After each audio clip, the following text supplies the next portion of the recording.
বিয়ের দিন বাসর ঘরে স্বামী আমার পেটের কাটা দাগটা দেখে প্রচন্ড চমকে ওঠে। সে বারবার জিজ্ঞেস করতে থাকে, তোমার পেটের এই কাটা দাগটা আসলে কিসের?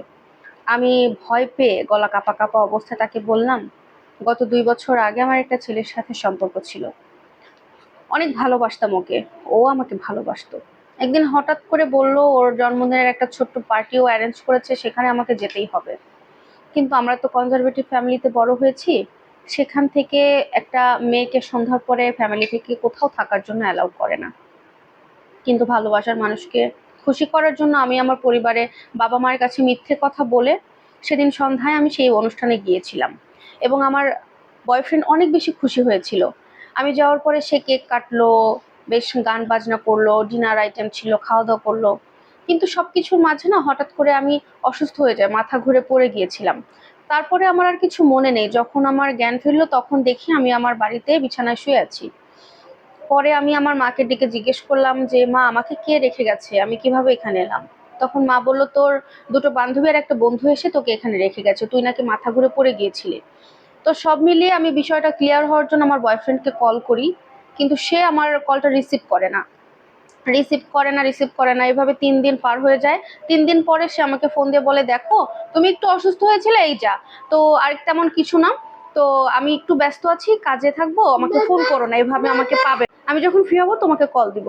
তো বিষয়টা আমি তেমন ভাবে নেই না যে ব্যস্ত হতেই পারে। এভাবে না আমাদের কথা হয় না, এভাবে দেখতে দেখতে আরো 5টা মাস কেটে যায়। আমাদের সম্পর্কের এতগুলো মাস পার হওয়ার পরে আমি হঠাৎ করে আবারও অসুস্থ হয়ে যাই।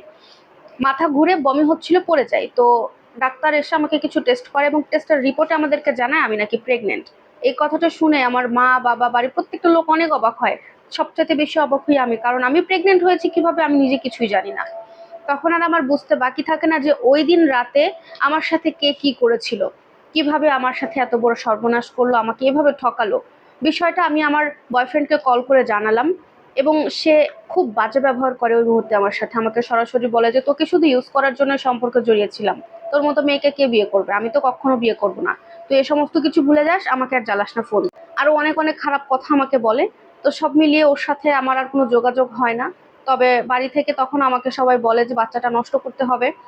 ডাক্তারের কাছে যাওয়ার পরে ডাক্তার বলে অনেক লেট হয়ে গেছে, কারণ 6 মাসে বাচ্চা নষ্ট করলে আমার অনেক প্রাণের ঝুঁকি থেকে যায়। সেই ক্ষেত্রে সিজার করা পর্যন্ত অপেক্ষা করতে হয়।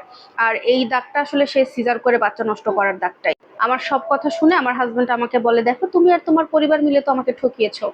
এই কথাগুলো যদি বিয়ের আগে আমাকে বলতে, তাহলে তো ভেবে দেখতাম যে তোমাকে বিয়ে করব কিনা, তোমাকে নিয়ে সংসার করব কিনা। কিন্তু আমাকে মিথ্যা কথা বলে ঠকিয়ে আমাকে বিয়ে দিয়েছো। এখন তো আমি তোমার সাথে সংসার কোনোভাবেই করব না। মিথ্যা দিয়ে আমি আমার জীবন শুরু করতে চাই না। তুমি তোমার মাকে বলো কালকে যেন তোমাকে এসে নিয়ে যায়। আর আমি এর মধ্যেই ডিভোর্সের কাগজ ম্যানেজ করে তোমাদেরকে পাঠিয়ে দেব। এইভাবে আমার জীবনটা নষ্ট হয়ে যায়। না পাই এই একমাত্র ভালোবাসার মানুষকে খুশি করতে গিয়ে, না পাই আমি আমার জীবনে একটা স্বামী সন্তানের সুখের সংসার, আর না পেলাম আমার ভালোবাসার মানুষকে।